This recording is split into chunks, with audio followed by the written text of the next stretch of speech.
নবীজি এক সাহাবা, এর নাম ছিলেন আবি কাবশা। আবি কাবশাকে নবীজি চীন দেশে পাঠিয়ে দিয়েছিলেন। চীন দেশে যাইবার আগে আবি কাবশা বলে, ইয়া রাসূলুল্লাহ, যতদিন আপনি মদিনায় থাকবেন আমি চীন দেশে যাব না। আর নবী গো, আমি আপনার পাশে পাশে থাকবো, আপনার কাছে কাছে থাকবো, আপনার খিদমতে থাকবো, আমি যাব না। নবী বলে, আবি কাবশা, যাইতে হবে। তুমি চীন দেশে গিয়ে চীনের জঙ্গলি মানুষকে কোরআন শিখাইতে হবে। কি শিখাইতে হবে?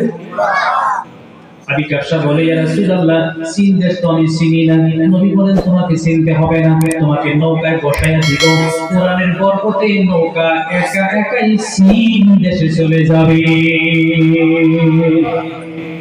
আমার যুবক ভাইরা, ও মুরব্বী বাবাজিরা, এবার আবি কাবশা বলে, ইয়া রাসূলুল্লাহ, ইয়া হাবিবাল্লাহ, আমি তো চীনের ভাষা জানি না। নবী বললেন, তুমি নৌকায় বসে যাও, চীন যায়া চীন দেশের নৌকা লেগে যাবে। 3 দিনের ভিতরে কোরআনের বরকতে তুমি চায়না ভাষা শিখতে পারবা। আবি কাবশা মানে ধরে বন্ধু নবীর চেহারার দিকে তাকিয়ে থাকে, জড়তর করে চোখ থেকে পানি পড়ে। ইয়া রাসূলুল্লাহ, ইয়া হাবিবাল্লাহ, আপনাকে চাইতে আমি যাইতে পারবো না। নবী বললেন, যাও রে আবি কাবশা, যাও। নৌকা বসাইয়া দিলেন, বইটা হাতে দিলেন। আহারে, নবী বললেন, বইটা মারতে হবে না, কোরআনের বরকতে তোমার নৌকা চীন দেশে যাবে। যেদিন চীন দেশে তোমার নৌকা যাবে, গভীর রাত হবে, একটা গাছের তলায় যায় তোমার নৌকা লাগবে, তুমি নাইমা যাবা, বৈশা খালি কোরআন পড়বা। পড়তে পড়তে সকাল হয়ে গেল।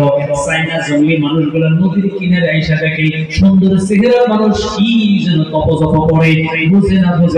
পরের দিনে আরো মানুষ ডাইকা আনে, পরের দিনে আরো ডাইকা আনে। আনতে আবি কাবশার কোরআন তেলাওয়াত শুনতে ও বন্ধুরা, চীন দেশে 40,000 চাইনা মানুষ, 13 বছরে 40,000 মানুষ ইসলাম গ্রহণ করে।